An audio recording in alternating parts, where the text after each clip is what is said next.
बिस्मिल्लाहिर्रहमानिर्रहीम। आज का सेकंड लेक्चर है मैट्रिसेस के ऊपर। जो फर्स्ट लेक्चर था उसमें बेसिक चीज़ें मैंने एक्सप्लेन की थी तकरीबन, और डेफिनेशन जो थी वो मैंने अच्छी तरह एक्सप्लेन कर दी थी। आज का लेक्चर जो है वो एडिशन ऑफ मैट्रिसेस होगा, सब्ट्रैक्शन होगा, मल्टीप्लिकेशन होगा, और इसके अलावा मल्टीप्लिकेटिव इन्वर्स फाइंड करना सिखाना है, और जॉइंट क्या होता है। ये सारी चीज़ें आज के लेक्चर में शामिल हैं। आपने मेरे साथ रहना है, वीडियो आपने लास्ट तक देखनी था आपके क्वेश्चन का कॉन्सेप्ट आपके दिमाग में अच्छी तरह बैठ जाए। अब हम क्वेश्चन को स्टार्ट करते हैं। सबसे पहला टॉपिक मैंने बोर्ड पे राइट की है, एडिशन ऑफ मैट्रिक्स। इसका मतलब है कि मैट्रिक्स दो या दो से ज़्यादा मैट्रिक्स हों, हमने उसको ऐड कैसे करना है।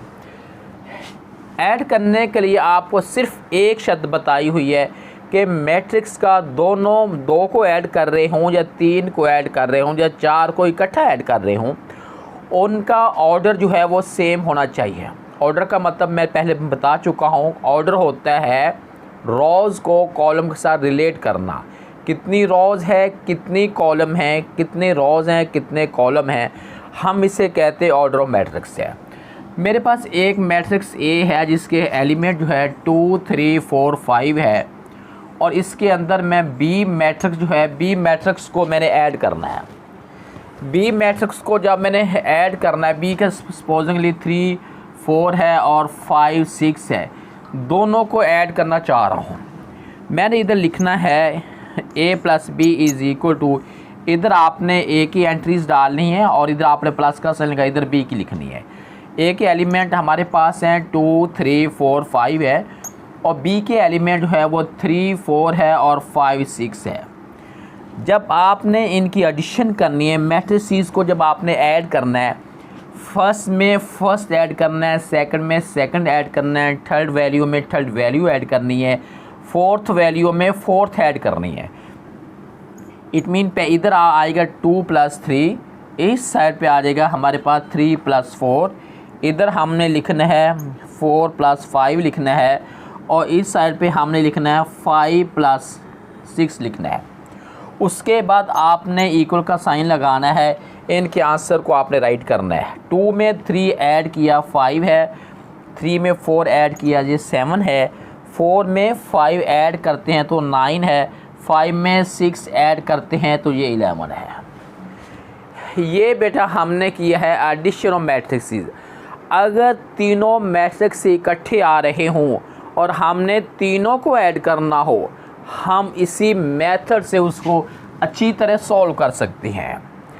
अब मैं सपोज़ करता हूँ कि मेरे पास, अब ये आपको समझ से आ चुकी होगी, अब मैं ऐड करता हूँ तीन मैट्रिक्स को, उनका आंसर जो है वो कैसे निकलेगा, ज़रा अच्छी तरह आपने फोकस करना बेटे। अब मेरे पास जो मैट्रिक्स है, चलो ये मैंने दो मैट्रिक्स लिख दिए हैं, मैंने दो मैट्रिक्स लिख दिए हैं, ए और बी लिख दिए है, और एक मैट्रिक्स मैं और लिखता हूँ, सी मैट्रिक्स लिखता हूँ, 4, 5 है, 7, 9 है। हमने तीनों मैट्रिक्स को इकट्ठा ऐड करना है, यानी a + b + c। इधर वैल्यू a मैट्रिक्स की आ जाएगी प्लस का साइन, इधर वैल्यू b मैट्रिक्स की प्लस का साइन लगा के इधर वैल्यू हमने c मैट्रिक्स की लिखनी है। इधर वैल्यू a मैट्रिक्स की है वो 2 और 3 हो जाएगा, 4 और 5 है। इस साइड पे वैल्यू b मैट्रिक्स की 3, 4 है, 5 और 6 है। इधर c मैट्रिक्स की वैल्यू है 4, 5 है, 7 और 9 है। आपने अब तीनों को इकट्ठा ऐड करना है। सबसे पहले आपने इक्वल के नीचे इक्वल का साइन लगाना है। उसके बाद आपने करना है हर एक की फर्स्ट एंट्री को आपने ऐड करना है, फर्स्ट, सेकंड, थर्ड, यानी फर्स्ट। आप इसको कहते हैं कॉरस्पॉन्डिंग एंट्रीज, कॉरस्पॉन्डिंग एलिमेंट है। हमने लिखना है यहाँ पे 2 + 3 + 4 है। हर एक का फर्स्ट एलिमेंट लेके मैंने ये ऐड किया है। उसके बाद मैं सेकंड एलिमेंट लेता हूँ, इसका एलिमेंट 3 है, इसका एलिमेंट 4 है, इसका सेकंड एलिमेंट 5 है, वो लिख दिया है। इधर जो है अब थर्ड का 5 है, 4 है, इधर +5 करना है और +7 करना है। थर्ड एलिमेंट, फोर्थ एलिमेंट इधर 5 है, प्लस 6 है प्लस 9 है। अब हमने क्या करना है, इनका आंसर रिलेट करना है। 2 में 3 ऐड किया 5, 5 में 4 ऐड किया 9 आ गया। 3 और 4 7, 7 में 5 ऐड किया 12 आ गया। उसके बाद 4 + 5 9, 9 + 7 16 बन गया। उसके बाद 5 + 11 में 9 ऐड किया, ये हमारे पास 20 आ गया। ये हमने किया है एडिशन ऑफ मैट्रिसेस, 2 और मोर मैट्रिसेस है। अब हम करते हैं सब्ट्रैक्शन ऑफ मैट्रिक्स है। उसका रूल भी वही है जो मैंने यहाँ पे करवाया है। आप में सिर्फ ये देखना है कि उनका ऑर्डर सेम होना चाहिए। अगर आप उनका ऑर्डर सेम है, आप उसकी एडिशन भी कर सकते हैं, सब्ट्रैक्शन भी कर सकते हैं। और अगर उनका ऑर्डर ही सेम नहीं है, आप ना तो ऐड कर सकते हैं ना सब्ट्रैक्ट कर सकते। कोई ऐसा रूल ही नहीं है कि मैट्रिसेस के ऑर्डर सेम ना हो और आप उनको ऐड कर रहे हो। मैंने बोर्ड पे राइट किया सब्ट्रैक्शन। अब हम करने लगे हैं। पहली बात, ऑर्डर दोनों मैट्रिक्स का सेम होना ज़रूरी है, अदरवाइज़ नॉट। अगर इनका ऑर्डर सेम है दोनों मैट्रिक्स का, हम उसको सब्ट्रैक्ट कर सकेंगे। और अगर इनका ऑर्डर सेम ना हो, हम इसको किसी कीमत पे सब्ट्रैक्शन हम इनकी कर ही नहीं सकते। मेरे पास ए मैट्रिक्स है जिसके एलिमेंट में राइट कर रहा हूँ 2 3 4 5 है, और एक मैट्रिक्स मेरे पास बी है। सपोजिंगली उसके एलिमेंट है 5 है, -3 है, 2 है और -6 है। ये 2 मैट्रिक्स हैं। मैं ए मैट्रिक्स से बी मैट्रिक्स को सब्ट्रैक्ट करना चाह रहा हूँ। इधर ए की एंट्री आ जाएगी, इस साइड पे आप नेगेटिव का साइन लगा के बी मैट्रिक्स की एंट्री लिखेंगे। अब देखें ये 2 3 4 5 है। इधर में हमारे पास आ जाएगा 5 -3 2 -6 है। इधर साइन इक्वल का साइन लगा के इसको सॉल्व कर रहे हैं। ये बन जाएगा 2 - 5। साइन मिड वाला आएगा। फर्स्ट को सब्ट्रैक्ट करना है, सेकंड से सेकंड को, थर्ड से थर्ड को, फोर्थ को फोर्थ से। ये रूल है। 2 - 5 है, उसके बाद 3, ये 3 है। माइनस का ये वाला साइन इधर लिख दिया। अगर वैल्यू का अपना कोई साइन है तो वो साइन जो है वो अंदर वाली साइड पे हमने लिखना है, इनटू डाल के हमने राइट करना है। उसके बाद लिखेंगे इधर है 4 -2। अब फोर्थ फिगर हमारे पास 5 है। 5 तो मैंने ये वाला लिख दिया है और मिड में माइनस का साइन है। उसके बाद ये वाला फिगर जो है ये माइनस, ये हो गया है -6, ये किया। अब हम इसको फर्दर सॉल्व करना है। इसको फर्दर सॉल्व जो है वो हम कैसे करेंगे। इक्वल का साइन आए। अब बेटा आपने 2 में से -5 सब्ट्रैक्ट किया तो आंसर बन गया है -3 बन गया। साइन जब डिफरेंट होती हैं, बड़ी वैल्यू का साइन आता है, बड़ी वैल्यू से स्मॉलर वैल्यू को निकाल देते हैं।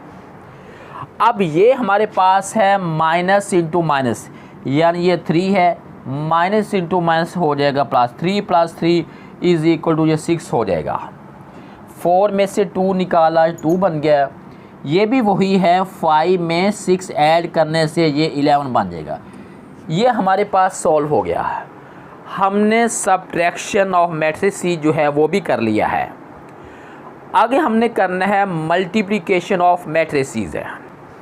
अब हम करते हैं मल्टीप्लिकेशन ऑफ मैट्रिसेस है कि मैट्रिसेस में हम एक मैट्रिक्स को दूसरे मैट्रिक्स के किस तरह हम मल्टीप्लाई करते हैं।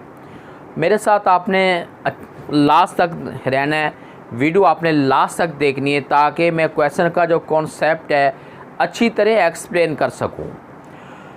इनका रूल, मल्टीप्लिकेशन का रूल एडिशन सब्ट्रैक्शन से रूल से एंटायरली तौर पे डिफरेंट है। जो रूल हमने एडिशन सब्ट्रैक्शन में किया, यहाँ वो रूल नहीं चलेगा, यहाँ रूल डिफरेंट है।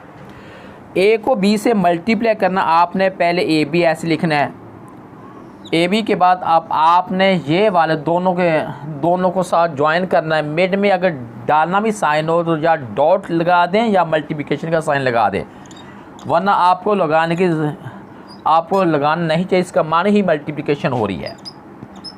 अब बेटा इसका रूल जो है उन दोनों से डिफरेंट है। पहली बात तो ये है कि हमें मल्टीप्लिकेशन के लिए देखना क्या है।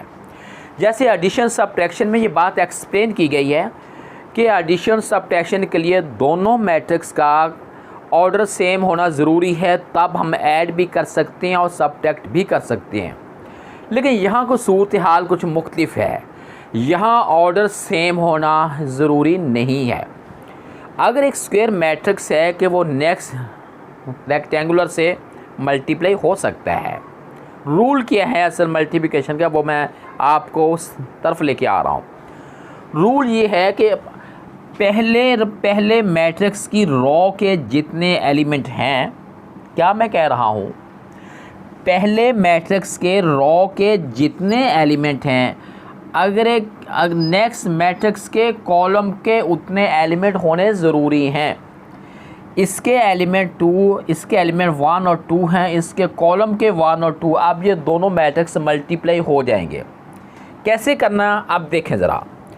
रॉ के पहला एलिमेंट 2 है, मल्टीप्लाई का साइन डाल के इसको कॉलम के पहले से मल्टीप्लाई करना है। ऐसे करने के बाद आपने साइन लगाना है प्लस का।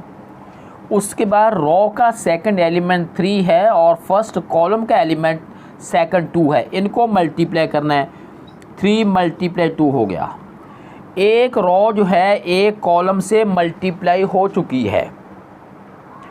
अब हमने क्या करना है, इसी रॉ को सेकंड कॉलम से मल्टीप्लाई करना है, यानी 2 मल्टीप्लाई 1 है, रॉ का पहला कॉलम का पहला, उसके बाद साइन प्लस का, रॉ का दूसरा कॉलम का दूसरा, 3 मल्टीप्लाई बाई 3 है।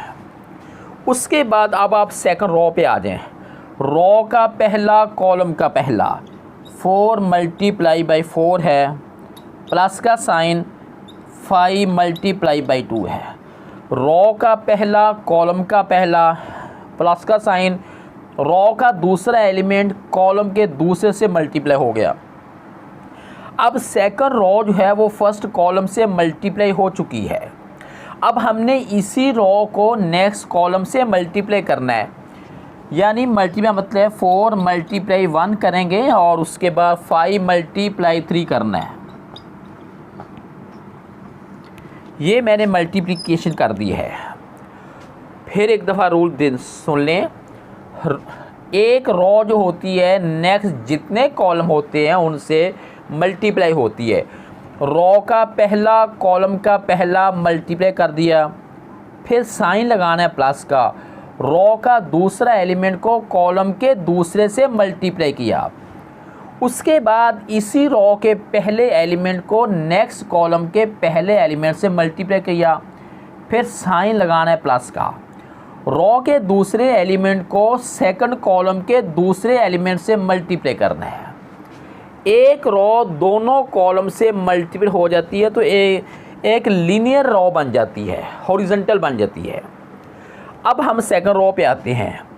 सेकंड रॉ के पहले एलिमेंट को कॉलम के पहले से किया तो वो मैंने लिख दिया, आगे साइन प्लस का है। रॉ के सेकंड एलिमेंट को कॉलम के सेकंड से किया तो ये राइट कर दिया। अब आपने इसी रॉ के सेकंड रॉ के पहले एलिमेंट को आपने सेकंड कॉलम के पहले से मल्टीप्लाई करना है, फिर साइन लगाना प्लस का, रॉ के सेकंड एलिमेंट को कॉलम के सेकंड से मल्टीप्लाई करना है। उसके बाद इनका जो होगा वो हम कर लेते हैं। क्या होगा, 2 4 8 है प्लस 3 2 6 है। ये देखें 2 1 2 है, 3 3 9 है, 4 4 16 है, 2 5 10 है, 4 1 4 है, 3 5 15 है। इक्वल का साइन आपने लगाना है। उसके बाद 8 में 6 ऐड किया 14 बन गया, 2 में 9 ऐड किया 11 हो गया। उसके बाद है 16 में 10 ऐड किया 26 है, 5 में 15 ऐड किया 19 है।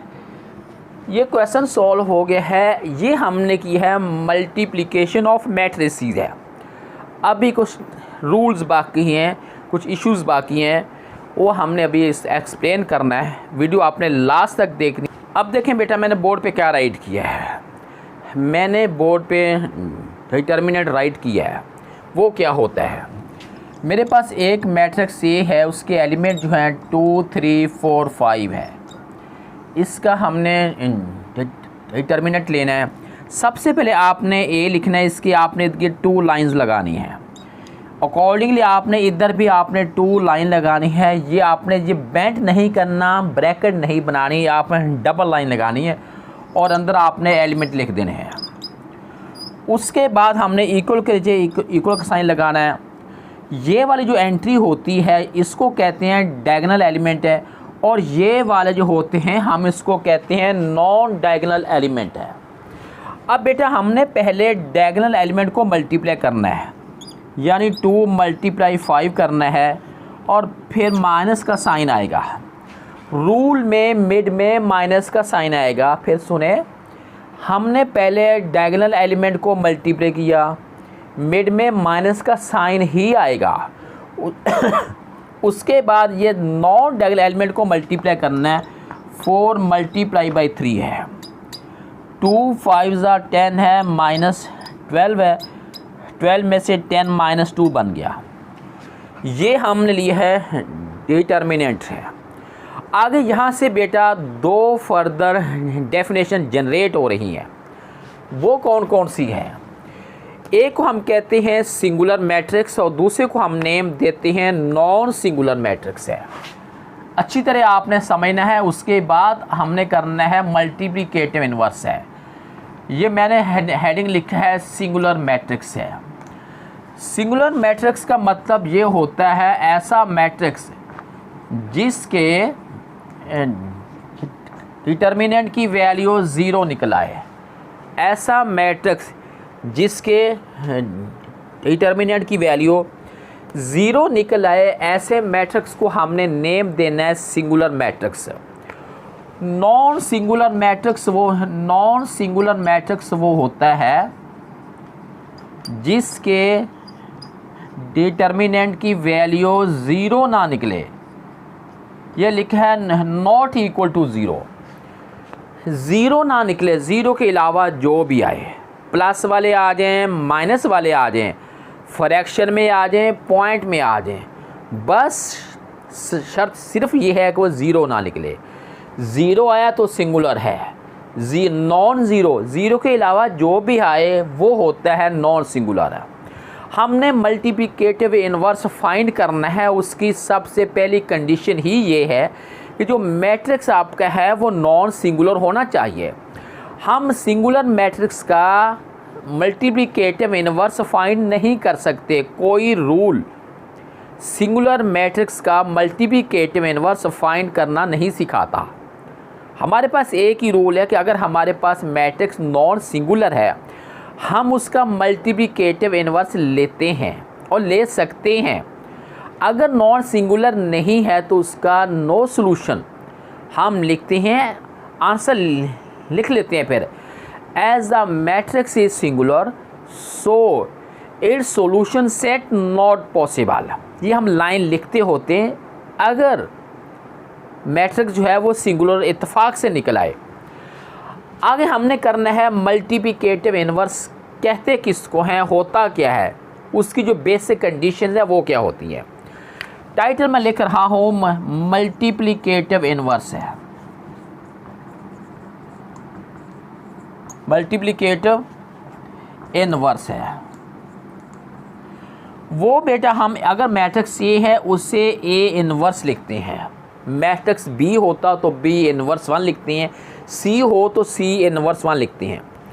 ये हमारे पास इक्वल होता है 1/a डिटर्मिनेंट। उसके बाद हम लिखते हैं अर्जॉइंट ऑफ ए। उसके बाद लिखते हैं हम अर्जॉइंट ऑफ ए। अब यहाँ पे एक और मसला बन गया है कि अर्जॉइंट का नाम कहाँ से आ गया, जबकि हमने ये एडिशन सब्ट्रैक्शन मल्टीप्लिकेशन किया, यहाँ तो कोई अर्जेंट का वर्ड नहीं पड़ा, तो ये अर्जेंट कहाँ से आ गया है, ये भी मैंने बेटा अच्छी तरह एक्सप्लेन करना है कि अर्जेंट होता क्या है। सबसे पहले अब मैं एक एग्जांपल से आपको करवाऊंगा, उससे पहले थोड़ा सा आपको अर्जेंट के बारे में इन्फॉर्म कर दूं। अर्जेंट को शॉर्ट फॉर्म में ADJ लिखने के बाद A लिखते हैं। अर्जेंट का मतलब होता है आपने डायगोनल एंट्री को इंटरचेंज करना है। मैं एक एग्जांपल देता हूँ आपको। मेरे पास A मैट्रिक्स है 2 3, ये 2 3 4 5 है। सपोज अगली मेरे पास ये एक मैट्रिक्स है, A इज़ इक्वल टू 2 3 4 5 है। मैंने इसका जॉइंट लेना, मैं कैसे लूँगा? मेरे पास ये वाली जो एंट्री है जिसको मैं कहता हूँ ये मेरी डायगोनल एंट्री है, मैंने इसको इंटरचेंज करना है। इंटरचेंज का मतलब ये होता है 5 नीचे है, इधर ऊपर आ जाएगा, 2 ऊपर है वो नीचे आ जाएगा। इसको कहते हैं इंटरचेंज, एक दूसरे की जगह बदलना। उसके बाद अगली बात पे आ जाएं, ये जो एलिमेंट होते हैं इनको कहते हैं नॉन डायगोनल एलिमेंट। इनके हमने साइन चेंज करने हैं। मैं वर्ड चेंज बोल रहा हूँ। चेंज का मतलब ये है अगर पहले से प्लस है तो माइनस हो जाएंगे। ये मैंने, चलो मैं इसको ये साइन इसके लगा देता हूँ। अब देखें ये पहले से प्लस है, ये माइनस कर दिया, और ये पहले से माइनस है, ये प्लस कर दिया। इसका मतलब ये हुआ कि डायगोनल एंट्री को इंटरचेंज करना, नॉन डायगोनल एंट्री के साइन चेंज करना। ऐसा करने के बाद जो मैट्रिक्स हमें हासिल होता है उसे हम नेम देते हैं अर्जेंट A। मल्टीप्लिकेशन के मल्टीप्लिकेटिव इन्वर्स के लिए ये चीज़ें बहुत ज़रूरी हैं। अब मैं मल्टीप्लिकेटिव इन्वर्स को एक एग्जांपल के थ्रू एक्सप्लेन करता हूँ। जी बेटा, मैंने बोर्ड पे राइट किया है मल्टीप्लिकेटिव इन्वर्स है। अब हम इसको फाइंड करने लगे हैं। कैसे फाइंड करना है, एक एग्जांपल से मैं इसको एक्सप्लेन करूँगा। ये बात तो आपको मैं पहले बता चुका हूँ कि मल्टीप्लिकेटिव इन्वर्स जो होता है वो निकलता ही नॉन सिंगुलर मैट्रिक्स का है। सबसे पहला काम हमने इसका ये करना है कि इसका डिटर्मिनेंट लेना है, डबल लाइन लगानी है। आपने इनटू साइडों पे ऐसे बेंड नहीं कर देना, वो रूल गलत हो जाएगा। 2 3 4 और 5 है।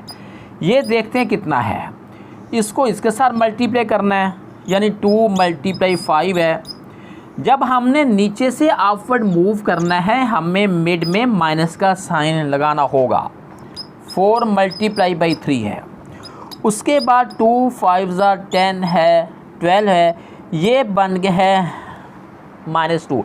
आपने आगे ये लिखना है नॉट इक्वल टू 0। मतलब ये है कि ये नॉन सिंगुलर है। नॉन सिंगुलर का ही हम मल्टीप्लिकेटिव इन्वर्स फाइंड करते हैं, सिंगुलर का तो फाइंड ही नहीं कर सकते। अब यहाँ से मेरा काम आगे चलना है। यहाँ से काम आगे क्या चलना है, अब मैंने यहाँ पे लिखना है A inverse 1 is equal to 1/A determinant. उसके बाद यहाँ पे हम लिखते हैं अर्जेंट ऑफ A लिखते हैं। अब यहाँ हमने इसकी इक्वल का साइन लगाना है। 1 लिखा और इसकी वैल्यू हमारे पास -2 निकली है, वो लिख दी है। अब बेटा हम करने लगे हैं अर्जेंट इनको रिप्लेस करना है। 5 इधर है और 2 इधर है, -3 है, -4 है, ये हमने लिख दिया है। अब इनको मल्टीप्लाई करना है। साइन नीचे हो जाए ऊपर ऊपर ही काउंट होता है। -1/2 × 5 है, -1/2 मल्टीप्लाई -3 है, -1/2 मल्टीप्लाई -4 है, -1/2 मल्टीप्लाई 2 है। ये है। इसको आगे फर्दर हमने सॉल्व कैसे करना है। 5 1 5 -5/2 है, यहाँ पे आ जाएगा 3/2। माइनस इंटू माइनस जो है, अगर दो माइनस आपस में मल्टीप्लाई हो रहे हों, या आप इसको यूँ समझ लें 2 इवन माइनस है। इवन का मतलब है 2 माइनस आ जाएं, 4 माइनस आ जाएं, 6 माइनस आ जाएं। जब इवन माइनस आपस में मल्टीप्लाई हो रहे हों तो आंसर प्लस में निकलता है। यहाँ पे हमने प्लस का किया, उसके बाद ये भी कट गया, 2 2 ज़र 4, ये 2 आ गया। यहाँ से 2 से 2 कैंसिल हो गया, ये हमारे पास -1 बात किया। ये हमने फाइंड किया है A इनवर्स 1, कॉमन वर्ड में इसको कहते हैं A इनवर्स 1। आज के लेक्चर में क्या क्या चीज़ें हुई हैं?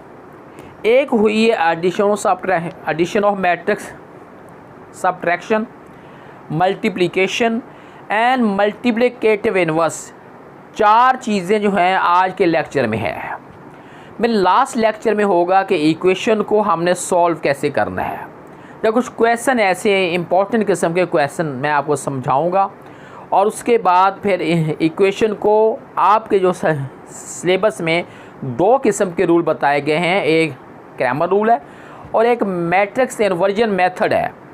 दोनों मेथड को मैंने आपने तीसरे लेक्चर में आपको समझाऊंगा, एक्सप्लेन करूंगा। उसके बाद आपका मैट्रिसेस वाला चैप्टर जो है वो एंड हो जाएगा। अगर आप इन लेक्चर को अच्छी तरह आप समझेंगे, सुनेंगे, देखेंगे, तो आप मैट्रिसेस से कंसर्न आप हर क्वेश्चन को बहुत आसानी से सॉल्व कर पाएंगे इंशाल्लाह।